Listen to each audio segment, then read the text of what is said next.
then 3 years later, I was on board an aircraft, smaller, going to Salt Lake City that crashed on takeoff. In that airplane, we lost 14 souls. It shakes you differently, but the response from Delta, I felt all this love around me.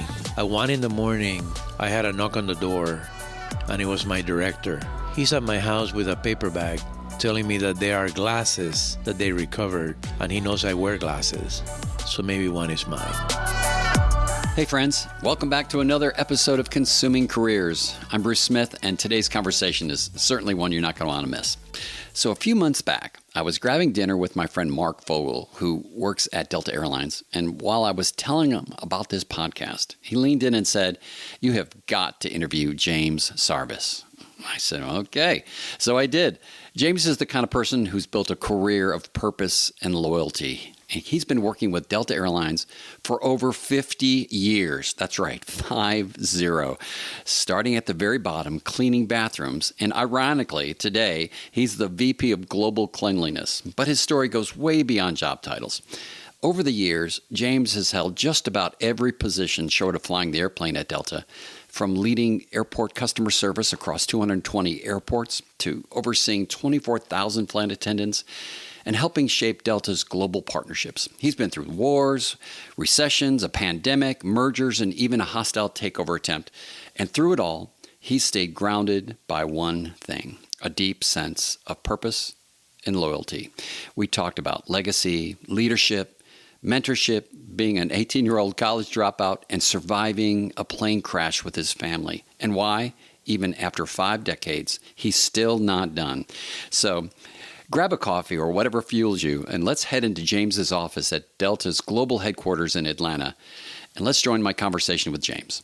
Well, welcome back to Consuming Careers Podcast, and it's Friday morning. It's a beautiful spring morning. I'm at Delta Airlines global headquarters in Atlanta, Georgia, and I'm excited to get to interview James Sarvis. Good morning, James. Good morning. How are you? Very, very good. Great. Sun is shining. That's always good for the airline. That's right. Absolutely.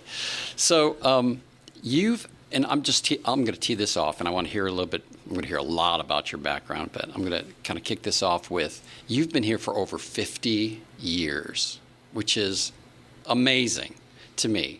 And a friend of mine, Mark Fogel, I was meeting with him, 3 or 4 months ago, and I told him about the podcast, and he goes, "You've got to meet James."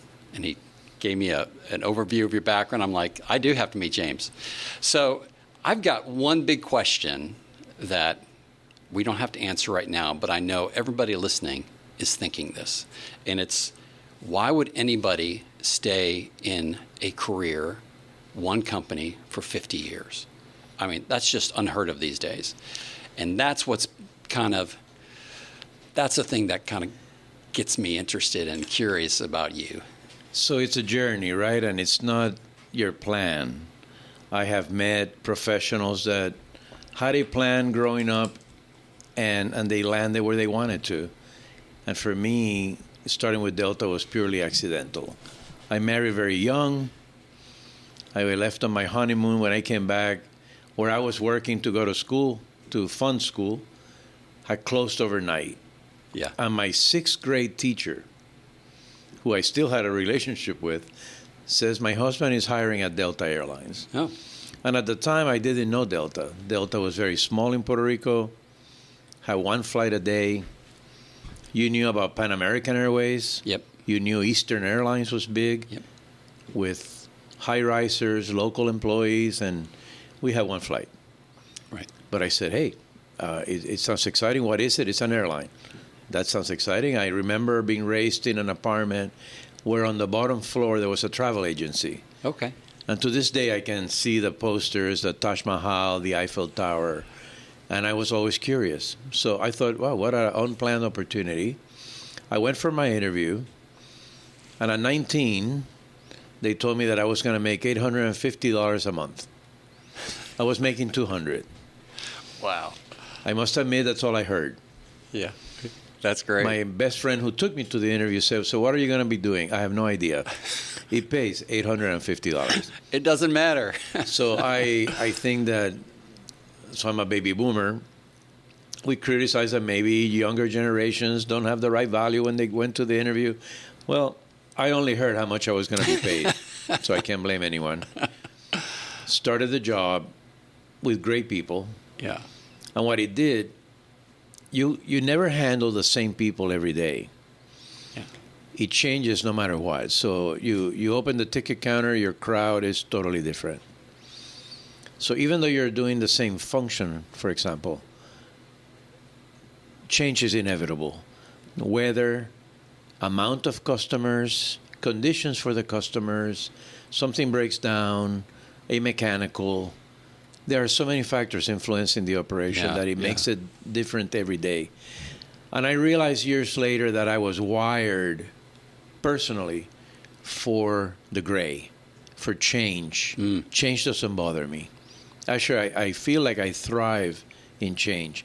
So it was an environment that it gave me change, not only opportunity to do so many different roles. I started cleaning toilets. Wow. And that was the only way you could start back then. That was 1974.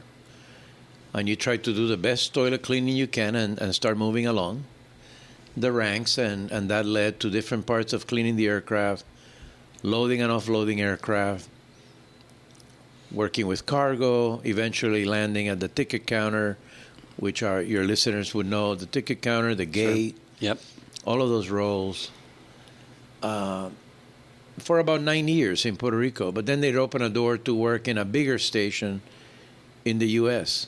So that's totally different. It's the same role in a station that you've never been, with customers that you've never seen before, colleagues that you've never seen before, in a hyped-up, much larger environment. Yeah, absolutely.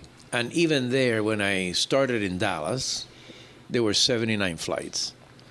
And I worked till they had almost 300. So you imagine that there was a lot of change in the process.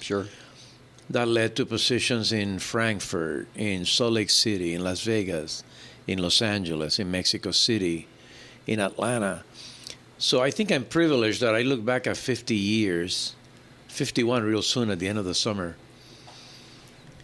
but doing so many varied roles with so many different titles in many different cities that not only change the environment of the airport, is where you live, where you shop, where you work out, where your laundry is. Everything is different. Different weather. I had never been in a winter operation. Dallas is not necessarily winter if you compare it to Salt Lake City. But coming from Puerto Rico, I thought I was in Alaska. And it challenges your resolve. Can I do this? I have never been where it's so cold. And then later, well, I have never been where it's so hot. Over 100 degrees day after day after day. Puerto Rico is 83 all year round. But I loved it. Loved the people I worked with. Then you start using your benefit of reach. And you land in Japan, and you land in Europe, and you land in South America. I remember my very first wide-body trip was a raffle that I won to Bogota, Colombia, on a 747. I had never been on a 747. So it's not so much my resolve to be in one career. I don't know that I could have been a dentist for 50 years in the same office, seeing, repeat customers or patients. But this brought so much change with it, and my personality blended with it so well. I actually took a motivational test called a Berkman. I was offering this test to some of my leaders, and the person administering the test said, well, James, since you're paying for it, let me give it to you. And I did. And then when the results came in, it was totally a very broad explanation on why I liked it so much. So I like constant change. I'd rather be in the gray than in the black and white. I like bosses that will tell me where we're going, but get out of my way. That's good. And the airline's so busy that happens a lot. You're given a direction, we have a mission, we have an initiative, and you go pursue it, but you pursue it on your own. And I love that. Don't bother me. Well, what is your role now here? I am the Vice President of Global Cleanliness. It's cleaning worldwide for our fleet of over 900 aircraft. and then the janitorial service at every airport we serve around the globe. Wow. I also have responsibility for 125 cities that are all in the U.S. and Hawaii, in the contiguous states and Hawaii, where we manage everything, the whole airport experience. And then in my spare time, I champion mobility device handling for our disabled community. Oh, wow. Okay. Basically, innovation, autonomous chairs, looking into the future on how to best handle customers that have a mobility need. Yeah, yeah.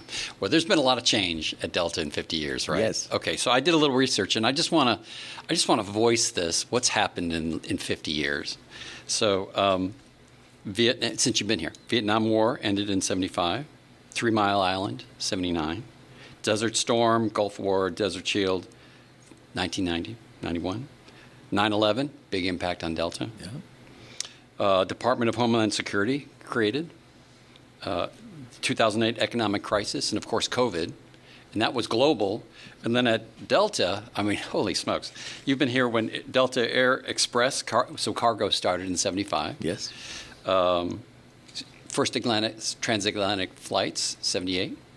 Yeah. Acquisition of Western Airlines, Pan Am routes. 1987, 1991. Yeah. Northwest, right? 2008. Sky Miles started. Yeah. Swiss, your international cargo alliance with Swiss Cargo. Like this is. I learned this. You lived this, right? Alliances, Air France, KLM, Virgin. Yeah. Song Airlines started. Song. Yeah. Chapter 11 in 2005. Yeah. Fending off the U.S. Airways hostile takeover. That's a big one. Which was huge. And then, over the last, 15 years, just tremendous growth.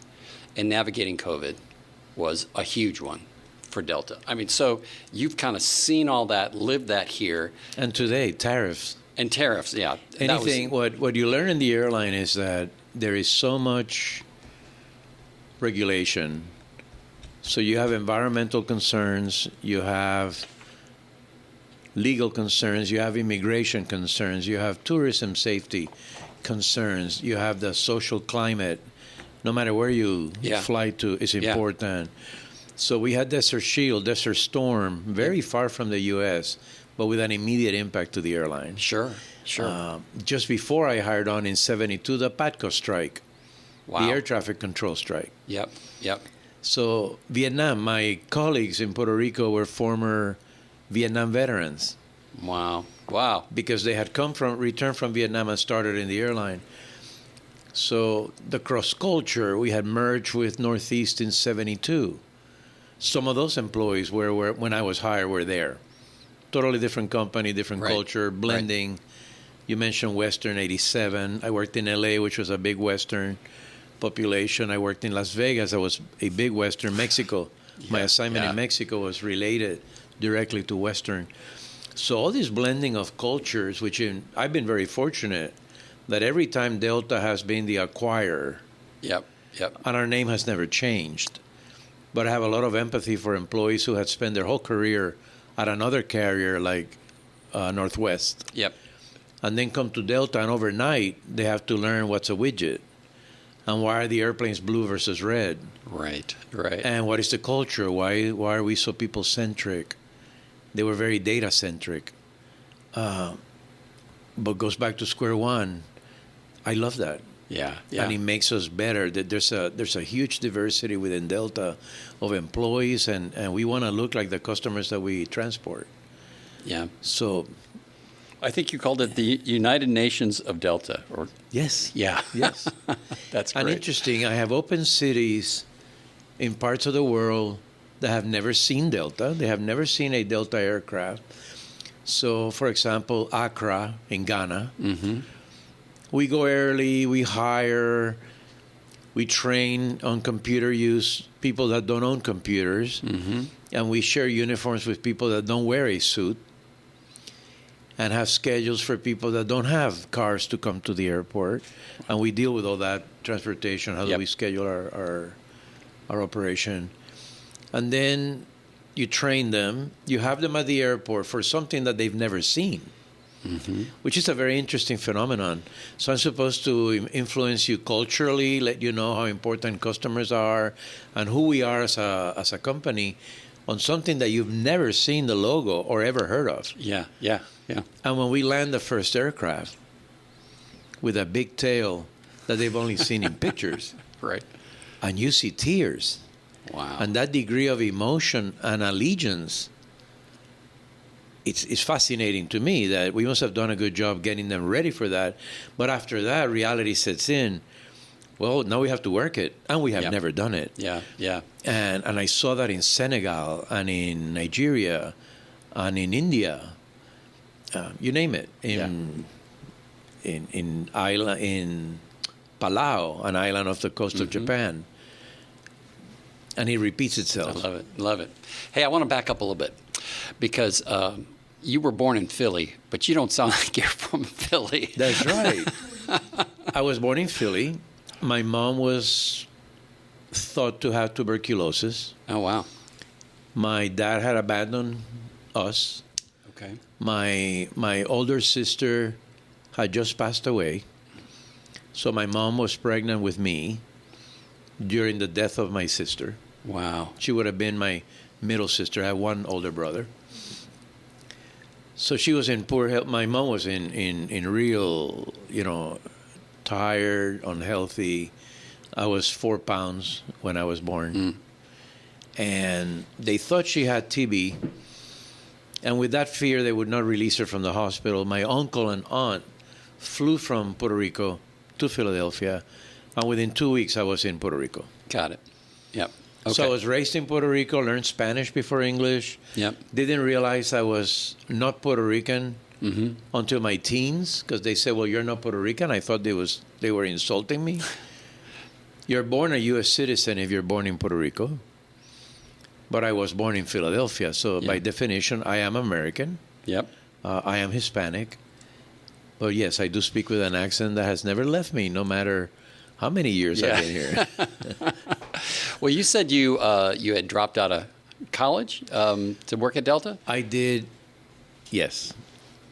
At 14, I had a girlfriend since 7th grade. Wow. And my mom didn't like that, and she took me out of school, out of my high school. Well, not even high school. I was graduating from 8th grade. Yeah. And she put me in a different school. So I did you have 8 years of grade school and then 4 of high school. We didn't have mid-school like here in the U.S., middle school. So I concocted a move on my own with a teacher, one of my former teachers in my original school, with the principal in my current school. Okay. I was already working at a pharmacy, and I was in the National Honor Society, so I had really good grades, and I changed schools without my mom's permission or knowledge back to the school that she took me out of. Okay. So I started there in 3rd year. But because I had the need to work, what I did summer school, and I graduated in 3 years. Okay, got it. So, but I paid for my own school. So when my mom challenged me with the news that, how dare you, I said, well, you make $99 a week, and you have me in a private school. And I felt that if I could do the tuition on my own and get a scholarship with the grades, that then I'd go to a school of my choice. Yeah. So graduated from high school, was doing well in college. But back then, I started with Delta. And in my 2nd semester of 3rd year, the schedule was very challenging. I could not get to school in time in a car. So I bought a motorcycle so I could ride all the way to the classroom. And one teacher challenged me for being late. And he gave like a 15-minute dissertation on how poor a student I was. Yeah. And in my 19-year bravado, I sent him somewhere, and I never came back. Oh. So I self-selected to drop out of school. Yeah. Which obviously, in retrospect, it cost me, by my calculations, 10 years worth of progress. Wow. Because we had a 10-year period at Delta that if you did not have a college degree, you could not go beyond a certain level in leadership. Okay. All right. So I am convinced that during that tenure, I was not able to progress. Yeah. But you've kind of made up for it. I did. I have reached levels that my highest title at Delta has been senior vice president. Mm-hmm. But then COVID took care of that because we had to shrink. Yep. So lost the title, and my ability to continue at Delta had to be on a lesser role. Mm-hmm. I say frequently that titles come and go. It's your experience should not change. How much I love this place, the people I work with, what I do. I credit my grandmother, my mother, those old sayings that you will never get anything for free. Yep. Sure. You have to really earn every dollar that you'll ever make. You have to be grateful for those who hired you because they took a chance on you. Mm-hmm. And that repeats in my head throughout my whole career. And so I'm still here with a huge sense of gratitude. But at the same time, I was afraid that because I was hired by someone married to a friend of mine, my sixth grade teacher, he was her husband, that I would forever be seen as like his pet or a favor. So I was determined to give the best performance I could to erase any notion that I was hired as a favor. Mm. Oh, that's good. That's good. Well, so you had a chance to retire, right, at COVID, didn't you? Yes. I guess a lot of people could have. Well, the choice was I could retire with a better title, Mm-hmm. to brag about that in LinkedIn, and pursue a different career. I would never, ever work for another carrier. I was the COO of Aeromexico for 3 years because we own 49%. Our values are very aligned. I still worked at Delta while being seconded to Aeromexico. But fell in love with the people. It's Hispanic culture, which obviously I am Hispanic. They had a thirst to grow. They're a smaller airline when compared to Delta. And at the time, they were not profitable. And they would look at the big brother, Delta, major world reach, most profitable airline in the sky. And they had a lot to learn, and they were very good at learning, accepting, creating. They're big creators of their own ideas. Very young employee group, very advanced in technology. It was very exciting. But I rather than retire, I wasn't ready to retire. Today I'm not ready to retire. I feel like I would be trading something that I love for the unknown, something that I feel that I contribute in large measure. And I don't know that I would be able to contribute somewhere else in that same measure. And something that has allowed me through the culture to be healthy, to be mentally healthy. So I thought retirement for me is a risk that I'm not mentally ready for. Well, you're a natural coach, mentor, and I suspect you do quite a bit of that here. Yes. With the younger folks coming in. And I've learned a lesson that's very interesting. Mentees never go away. So I joke that if I was paid by mentee, I would be better off. Because if you really dedicate, having dropped from school, no business education, no business degree, English as a second language. I credit my mom for spending every dollar she had on private school. I think if I had been a product of the public school in Puerto Rico, it would have been very different.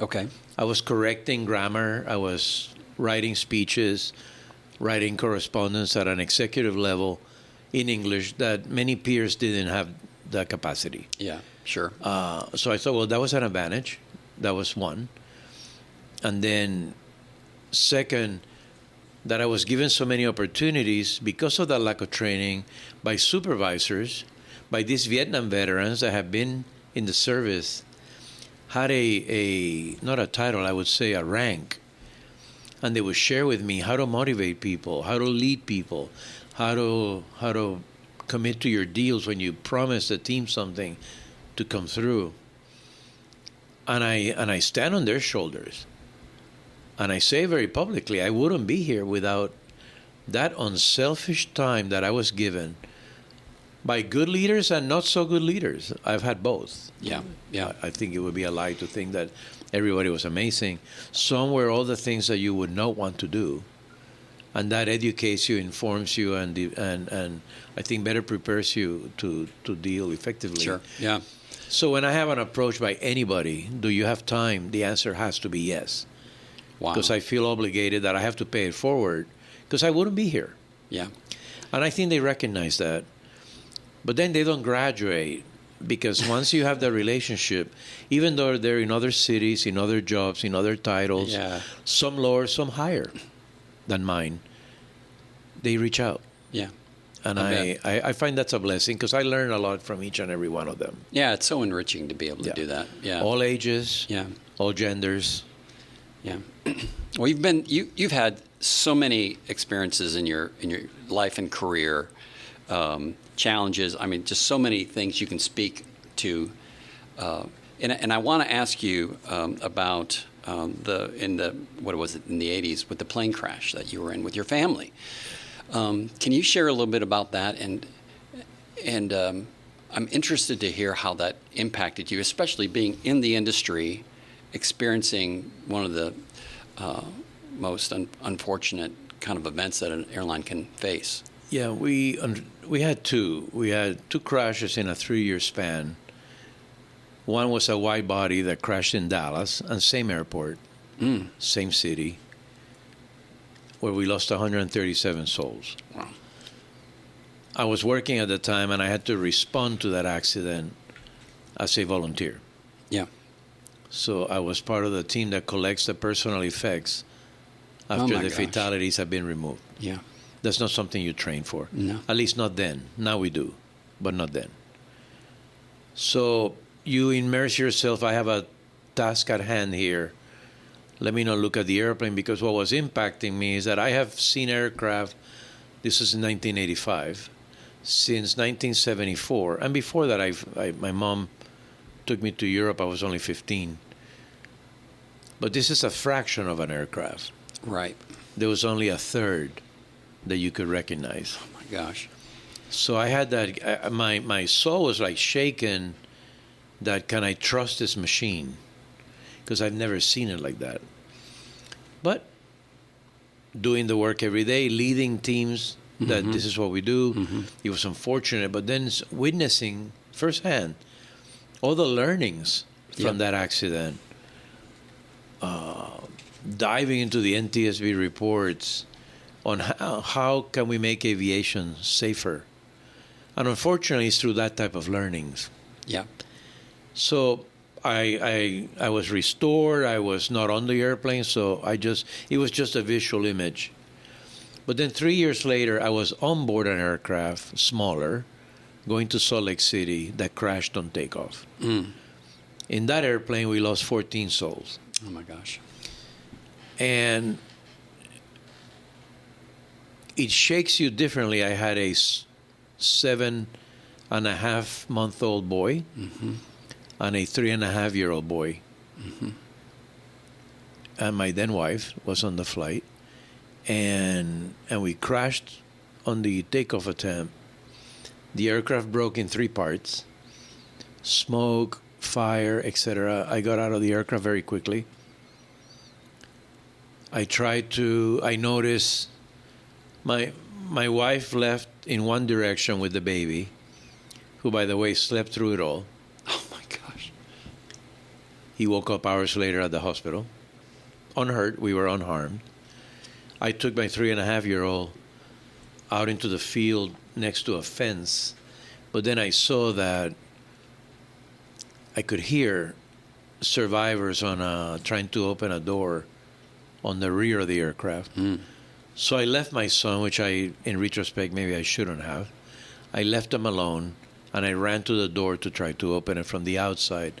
I had the training on how to open it, but the door did not open. So 11 people died at that door. The aircraft had torqued, and the door then is jammed. It actually took 45 minutes for the crash fire rescue team to be able to open the door. And they died of smoke inhalation. Yeah. But the response from Delta, there was very little formal support, different than it is today. Today we have over 2,000 employees that volunteer to respond to an incident of that nature, to work with survivors, to work with family members, to work with employees that were exposed to the incident. I'm part of that group, interestingly. Mm-hmm. But I felt all this love around me.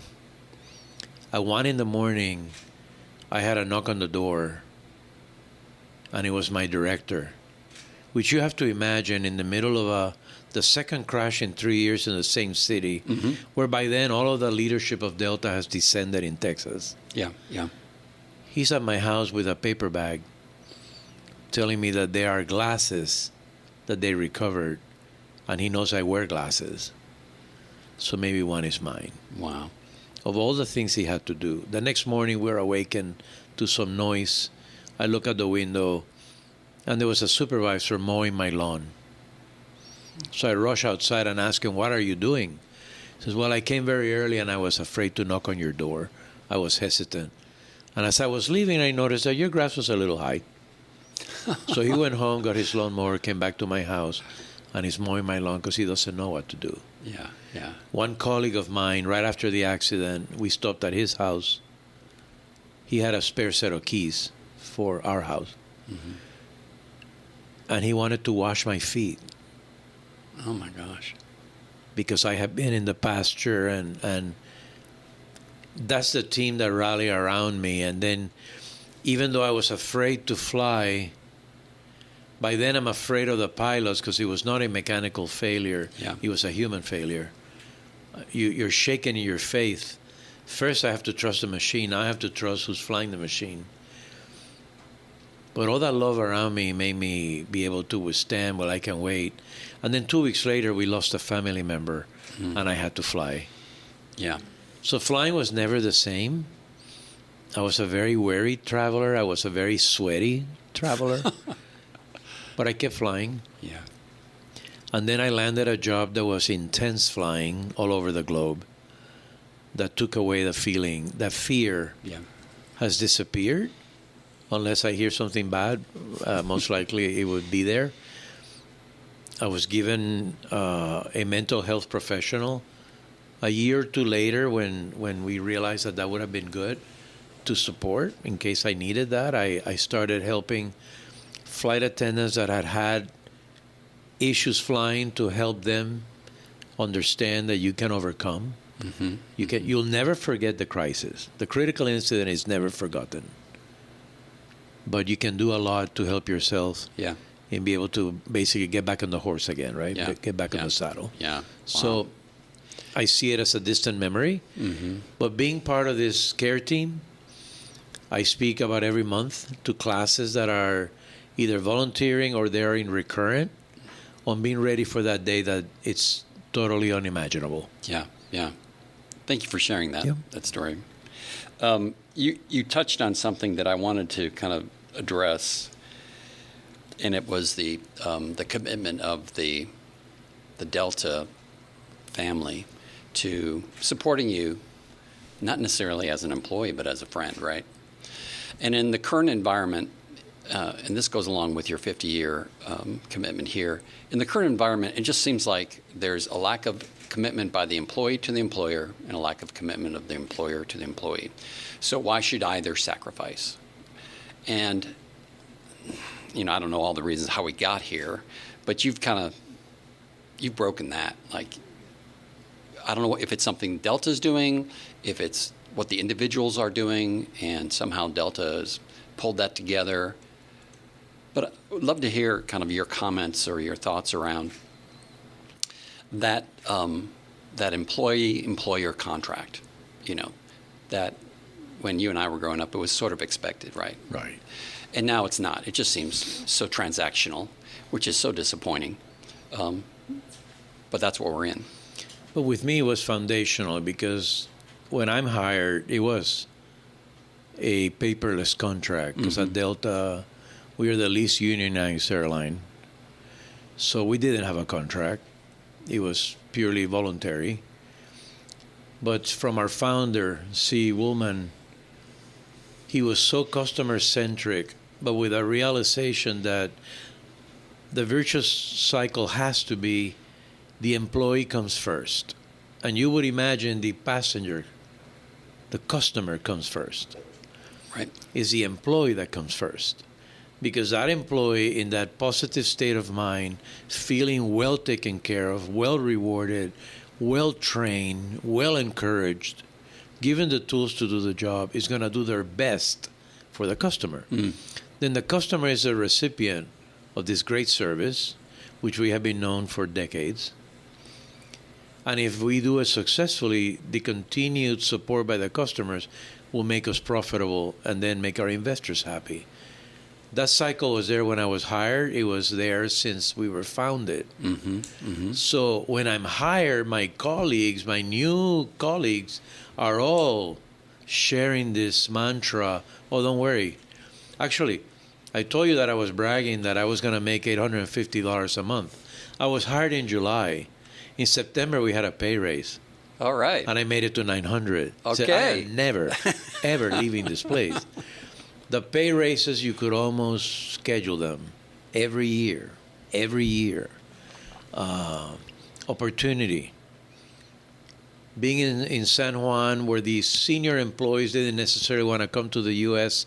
for training, I volunteer for everything. So I'm the youngest in seniority, but they don't mind giving me the opportunity. Come to Atlanta, take training, then go back and lead projects that I wouldn't have led with that level of seniority. Only because others didn't want to. Dallas created, when I mentioned Frankfurt, they wanted a team, what we call a tiger team. It's a team of multitask experts on everything: cargo, cleaning, selling, counter, security, from different cities, to descend in one airport and basically break it down to the studs and rebuild it. And that was Frankfurt a year after the acquisition of the Pan Am routes. I don't speak German, but I speak airline.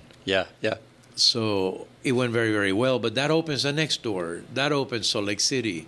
Salt Lake opened Las Vegas. So there's a lot of opportunity.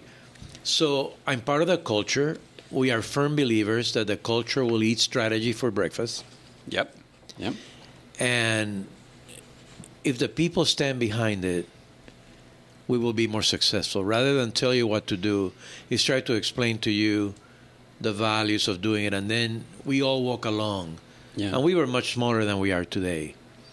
But I can tell you that during the U.S. Airways hostile takeover attempt, we had this nature at Delta that when there's adversity, we come together stronger than ever. I saw it during U.S. Airways. We had rugs with the U.S. Airways emblem that we walked on every day. In front of every elevator, we had the U.S. Airways logo. So we could step on it, coming to work and leaving work. That's great. Because it was never going to happen on our watch. Wow. And the CEO, was instrumental in gathering support in Washington and in getting investors. But he was able to demonstrate, you don't want to acquire us because we are like a cancer in your airline. If you acquire us, we're gonna make you melt. And U.S. Airways backed off. Wow. Well, the employees, at that time, the employees really rallied together. Almost independently. Absolutely. Not waiting for the CEO to say, hey. Because we had greater strength in the amount of employees. But the CEO was a champion of that effort. And we realized it. We knew that he was championing our survival. He was championing our emergence from Chapter 11 and to be stronger. And then you fast forward from not being acquired by U.S. Airways to just upon emergence, merging with Northwest. That's right. And becoming the number one airline in the U.S. It would not have happened, obviously. And then U.S. Airways ultimately didn't survive. It was acquired and the brand disappeared. So I think we have a proven model. This is something that we teach new hires, get them excited, let them know why the widget is shaped like it is the wings of an aircraft, always going forward. The wings are always angled towards the back for aerodynamic reasons. So I must say that it's as important today as it was in 1974. I agree with you, perhaps a harder sell culturally to some Yep. that don't see Delta as their future plan. Yeah, sure. But then I relate to that because Delta was not my future plan. Yeah. And I'm here. Yeah. Yeah. So I try to instill in them, give us a chance, enjoy the benefits, the pay is good. We can take you anywhere in the globe, either on Delta or one of our partners, and see if you like it. And then we create these raving fans That's of great. employees. Yeah. Not every employee, but we say that we have the best employees in aviation. And we believe it because post 9/11, they demonstrated it at every crisis. It has been demonstrated. It's been demonstrated today. So we have uncertainty with the tariffs. We have Canadian flights that are empty. But the employees say, well, whoever's on that airplane then deserves the best service ever. Wow. When That's they great. decided to fly when others may not. Yeah. We know that. Yeah. And that equals survival for us.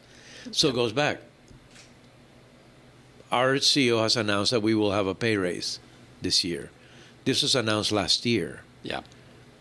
And he just confirmed 2 days ago, we had a town hall where he said the pay raise will happen, even in these conditions. Yeah. Yeah. Because we keep our deals. That goes a long way. Well, you've got an amazing profit sharing plan here too, and I think what was one of the largest ever. We think it's the largest in aviation. Yeah. And actually the largest proportionally of any other business. That's fantastic. And so I'll give you two examples. One, if you go to our Delta Museum, you will find a 767 that's enshrined in the museum that was purchased by employees. Is that the one in the parking lot out back? No, it's inside the museum. Oh, it's inside. Okay. You have a 747 in the parking lot, a 757 and an MD-80, and a DC-7 out on the parking. Yeah. What you have inside is that in 1982, after losing money for the very first time in our history, we gave a pay raise. The employees turned around under the inspiration of 3 flight attendants and made an employee purchase plan to buy Delta, our very first 767. Really? So that airplane that sits there has $900 of my dollars. Yeah. I own a Rivet. Yeah. That had never been done in business. Yeah. So we bought Delta's first 767.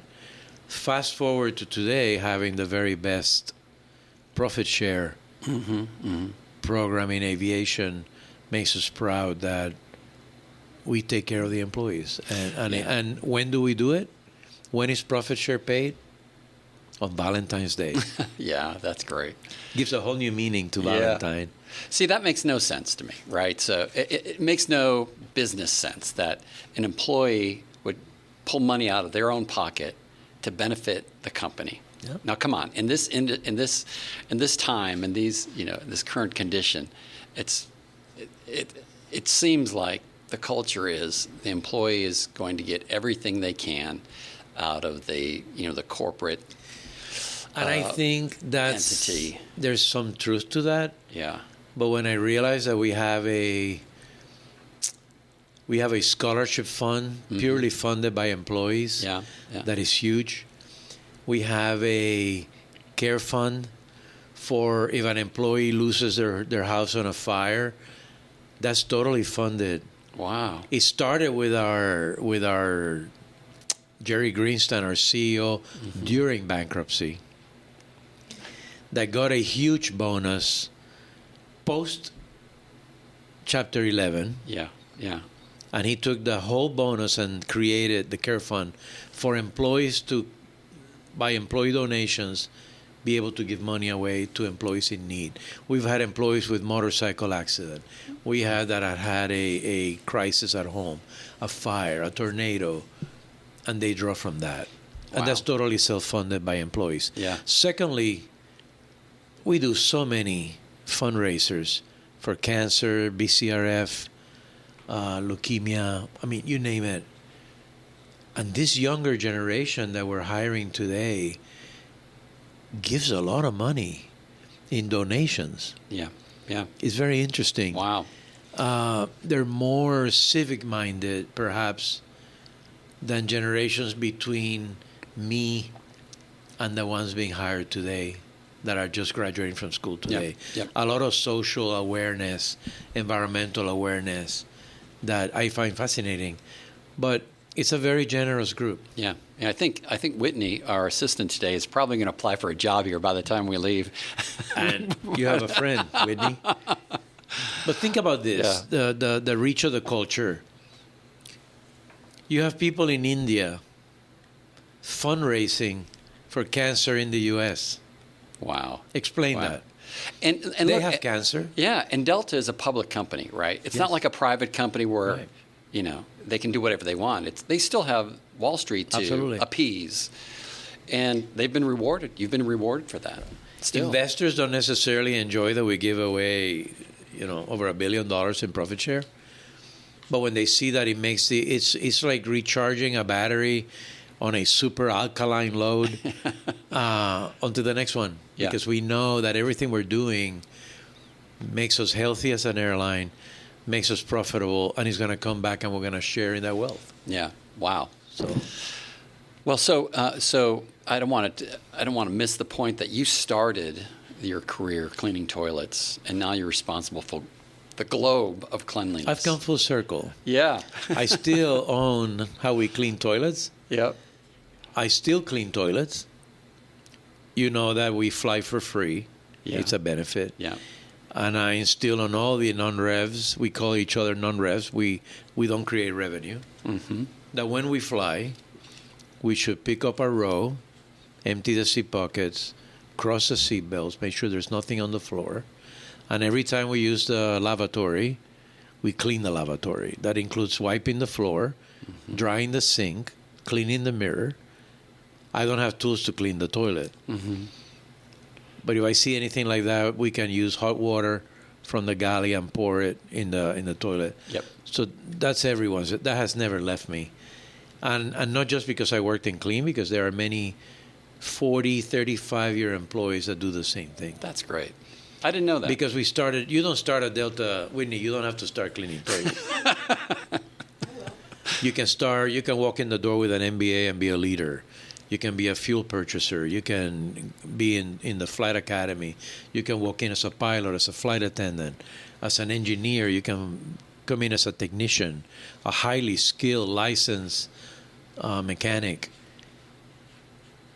But I still have 2,000 employees just across the street in Atlanta that are Delta employees that clean toilets every day.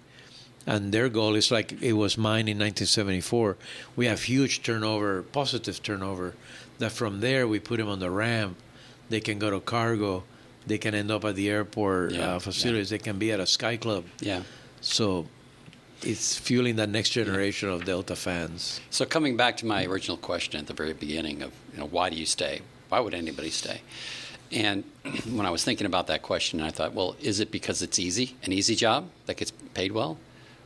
But I think it's the total opposite. I think it's because it's a challenging job that's rewarding, that inspires you to stay. I think you're absolutely right. Any research will tell you that people don't leave because of money, not the majority. They leave if they don't feel valued. And I think that to feel valued, I have to feel that I'm contributing. So I feel highly valued. I've been given opportunities well above what I ever thought I would do at Delta. I've been recognized through ups and downs, through very difficult, through Chapter 11, I survived. Through mergers, I survived. Yep. There's a little known fact that when you do a merger, you have two of everything. That's right. And at the end, you have to rectify to one. That's right. And that I've always been able to remain. I'm immensely grateful, but I feel that I've earned it. And what I'm afraid is that you get to a point, I'm 70. Don't know how many more years I'll work, but I doubt that they will ever stop being satisfying, that I would ever be stopped from being recognized. My team, I love my team. And that's a word that's thrown loosely. Yep. I love my team. Yeah. And I feel their love. I really do. And not that you'll never find that again, but it won't be in the same measure when you're working for the most profitable airline, one of the largest in the world, When I started with Delta, I didn't know Delta. There's very few corners in the world now that don't know the Delta widget. Yeah, yeah. And that's really exciting to be part of that. And to say when you know that we are celebrating our centennial. That's right. Oh, yeah. We like to say that we're 100 years old, but we can't act like we are 100 years old. We have to be hungry to continue to evolve, continue to get better, continue to progress. So no surprise that our favorite saying is keep climbing. And Ed, our CEO, has been very vocal that he has had folks from marketing come to his office to try to sell a new slogan, and he chases them away because we will never stop climbing. Yeah, yeah. So you may have reached a mountain. You need to find another one really quick, and another one, and another one, and another one. And I think that mantra of self-improvement, of continuous improvement, is very healthy. Yep. Because I have to reinvent myself, not only because I changed titles, but think about Just Clean. 3 years ago, in the middle of COVID, Clean had a life or death significance. That's right. Today, it doesn't. No one is relating a clean seat with surviving. That's right. We did in 2020, 2021. Mm-hmm. So how do we evolve? Cleaning faster, better chemicals, time studies. We are developing, we tried to change a vacuum cleaner, and no one could make something for what we need. Imagine getting under the seats where there are steel bars. That's right. It's not easy, so it has to be very specific. We helped in the design of that. Oh, that's great. So working with companies on how to create a product that's diluted. We fly water. We fly a barrel, 55-gallon barrel of chemical from city to city to city to city to be used, where I could ship a concentrate and do the water on the other end. Right. Not paying high fuel costs to move water. Sure. But no one is there yet that can do that for us. We are working with chemical companies. This is what we need. And why does it have to be that way? Yeah. And testing it, willingly testing it. You may have seen working with the design of a new wing that uses less gas. You may have seen that we're talking about flying like a flock of geese. Could you schedule flights that you're coming from London, Amsterdam, and Paris? Oh, wow. I didn't know that. Fly information at the same time. Yeah. Today we have tracks that will follow each other. Yeah. Could the track be wider and the airplanes be in goose formation? And that would be... Why does it work for a goose and not for an airline? in fuel economy. Yeah. Wow. We're developing things that are I will not see, most likely, but many that are being hired today will see and enjoy that Delta the future. The partnership with Joby. So Joby will come to your house in a helicopter car. That's right. And bring you to the airport. Yeah. I can't wait to come to work on Joby, but I don't know that I'll see Joby. It's fascinating. Yeah, that's the commuter, like electric-powered drone type. Yes. Aircraft that'll take you from, from either a suburb central location or your house into an airport. Yeah. And it's been tested today, and they have FAA approval to continue the testing. So I say that to say that what's interesting is that we may be flying an aircraft shaped like nothing that's in the sky today. Yep. But I dare say that it'll have a toilet. Right? It will have some form of toilet that someone, my successors in global cleanliness, will still be responsible that the toilet is clean, serviced correctly. Yeah, that's great. That's great. Yeah, some things you just can't get away from. It gives me purpose. Yeah. We still load airplanes pretty much like I loaded them 50 years ago. It still amazes me. If you, looking from the outside in at an airline, you're thinking, how hard can it be? You got planes, you got pilots, you got passengers, put some fuel in there and go. What else is there to do? It's crazy complex. Oh, my gosh. We have videos of an airplane arriving at the gate, and it's a time lapse of how many entities touch the plane. Oh, wow. So you'll have agriculture, you'll have customs, you'll have police in some cases. then you have a fueler, you have someone that came for the cargo, someone came to put potable water, someone came to dump the lavatories. Yeah. One took the bags off, one took the mail off, one took the cargo off. One has to reload the cargo, the mail, and the bags. Oh, that's fantastic. The tool that's utilized to push the airplane back, the tow bar, the Yeah. jet tug that pushes the airplane back. Oh, That's great. The tower that gives you the direction on how to push back. It can be everybody on there. It's not the Wild Wild West. Yeah. Highly structured, highly ruled. Yeah, sure. DOT. Oh, you name all the acronyms. DOT, EPA, their Homeland Security. They all touch aviation. Yeah. Immigration. Or this, so much that goes into this. Yeah. All right, but we will have to land this plane here sooner or later. So I do have one last question before we get into our lightning round. Yeah, I'm concerned with that lightning round. Yeah, that's the best part. But one more question. So are you consuming your career, or is your career consuming you? I definitely think I'm consuming my career. Why is that? Because I have done something that has brought me joy. It has been hard. I have been at times frozen, literally, that I thought I could never continue to do this job. I have been behind an aircraft at 100 degrees next to the exhaust that's 140 degrees, thinking, well, I don't think I can do this. I've been in an environment where noise can make you deaf, can be sucked by an engine, can be blown by an engine, can be run over by a plane. Mm-hmm. In areas that are deemly unsafe, that you have to be constantly aware. I liken it to working on a aircraft carrier. Right. So the fact that I enjoyed it, that I was trained to do it well, that I have put effort to try to master the elements of my responsibility, the willingness to do things that I had never done before. I've been a flight attendant. I've been a cargo employee. I worked every position that exists at the airport. I have been in marketing. I have been in sales. I have been in reservations. I have negotiated labor contracts. It kind of informs you to be able to, every time something happens, like last night in Atlanta, severe thunderstorms. Right, that's or right. We cancel at the airport over 400 flights. Oh, my gosh. That's not enjoyable for the customer or the employees. But you're prepared to do it, and you know, like today, the sun is shining again, and we do it all over again. So had there been maybe points in my career where I may have been feeling consumed? Absolutely. Yep, sure. But in aggregate, I have the option to leave. I don't make more money because I stay longer. Now, to me, is the satisfaction. It's far greater than the pay. Yeah. I have no debt. Yeah.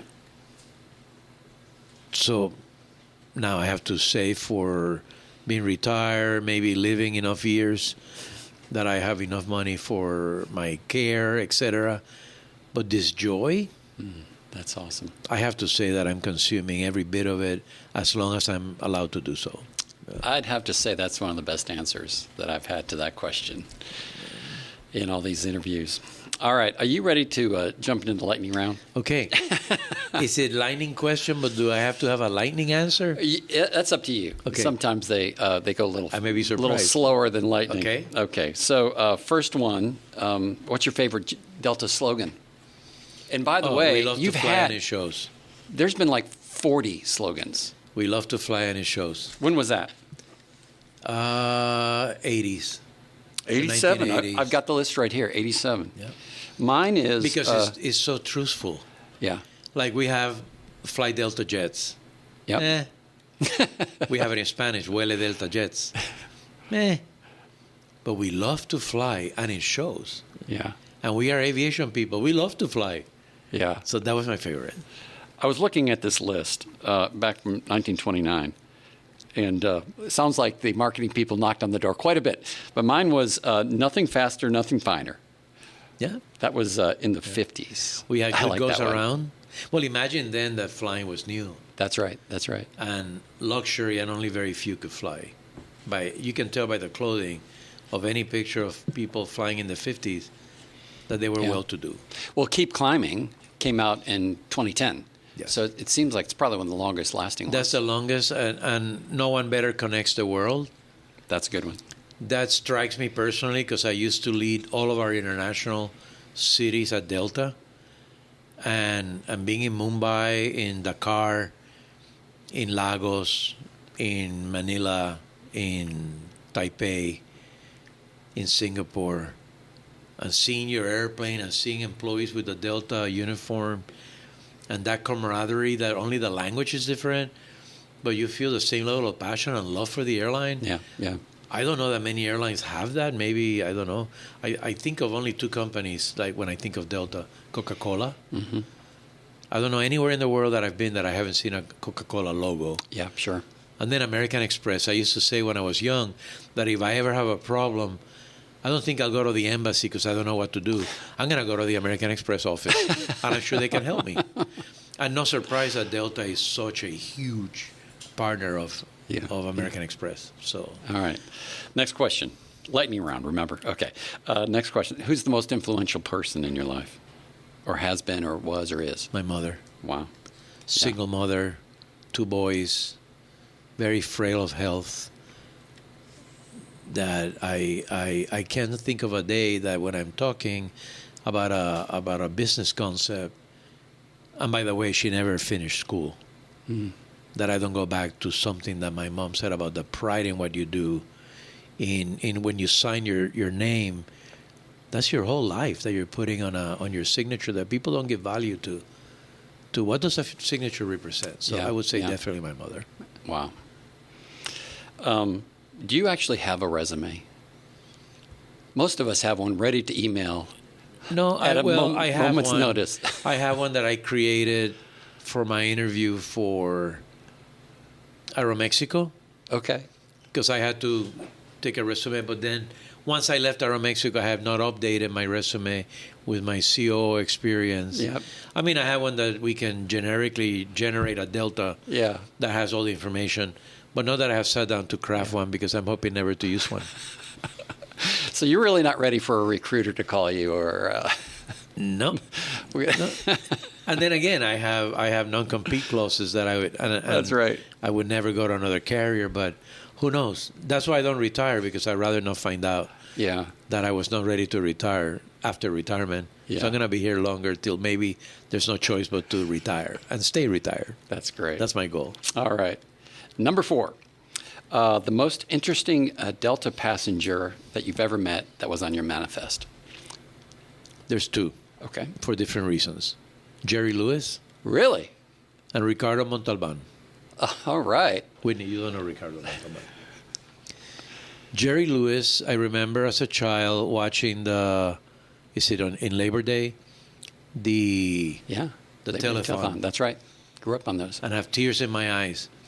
But then meet him in person, and he was very different than the TV persona. Yep. Not in a good way. Yep. It was a huge disappointment. But then Ricardo Montalban, which I remember from The Wrath of Khan, the Star Trek movie, and then he was doing Fantasy Island, that's right. He stands in front of me, and he has this voice that was so romantic. He had a poise. The way he stood was straight, and then all the flight attendants, and he was older, going goo-goo gaga over Ricardo's voice, and I thought, wow, what an undervalued celebrity that has that impact on you when you meet him. And all I do is, sir, have a nice trip. Here's your seat. Those 2, I've met so many, Rachel Welch, and the Pope. Wow. But I don't know what, maybe at the age that I was in, meeting Jerry Lewis, I was so excited because I was going to handle him. Yep. Yeah. And I don't, that set the mark. But then when I repeat them, many people still don't know who Jerry Lewis is. That's right. Nowadays. Yeah, So sure. I've aged myself. All right, last question. Even though you were a member of the National Honor Society, is it true that you actually flunked first grade? Yes. I flunked first grade for being shy. My name is in English. I'm James William Sarvis. Yep. My teachers were translating tests into English, which I did not speak. in first grade. So when my mom could not go to the PTA meetings very often. My grandmother would. When she came and they said, your son has to do first grade again, I said, how is that possible? Says, well, and we try so hard for that little boy. He has such beautiful green eyes. We translate all of his tests to what? He doesn't speak English. So she threw a Puerto Rican fit. And I can imagine. That made me, interestingly, the desire to graduate high school in 3 years. I graduated with the class that I was with, because I did kindergarten through in the same school, except the 2 years that my mom changed me. Yeah. I wanted to graduate with my class, even though none of them have been in grades with me. Yeah. So I celebrate my school reunion with a class that graduated a year after me. Okay. All right. Because they great. came along. That's fantastic. But I wanted to make up for that. Well, you did. You absolutely did. I mean, hey, first grade, just not all that formative, but you and survived. I say English name because my name is James William Sarvis Lopez Cabrera Cuesta de la Aro. They could have seen the rest of my name and realized that I'm not the gringo. I think I was treated as a gringo. The boy from Philly. Yes. That's great. Yes. All right. Well, how can anyone kind of contact you or connect with you or find you? What's the best way to do that? Don't do LinkedIn. I'm on LinkedIn. Yeah. It's james.sarvis@delta.com. Okay. All right. I don't like to manage. We have email on Teams, on LinkedIn, on Facebook. No. Only one. That's great. Yeah. Well, James, I can't thank you enough for taking the time to do this. I know it took us a couple of months to get this on the books, but we finally did, and it's been a real treat to spend some time with you. My pleasure. I've never done a podcast, and Mark Fogel works in our team, and he's the catalyst to making this happen. Yeah. Thank you for having any interest in what I have to say, and I hope it helps someone. I feel very blessed where I sit. I'm very grateful. For who helped me along the way. This has been great. And I hope that it happens to others. Yeah. Thank you so much. Thank you for joining us on Consuming Careers. If you've enjoyed the show, please click the follow button in your podcast app so you won't miss any of our future episodes. And if you have a minute, write us a review. We truly appreciate hearing from our listeners. And as always, I'm Bruce Smith, and you've been listening to Consuming Careers.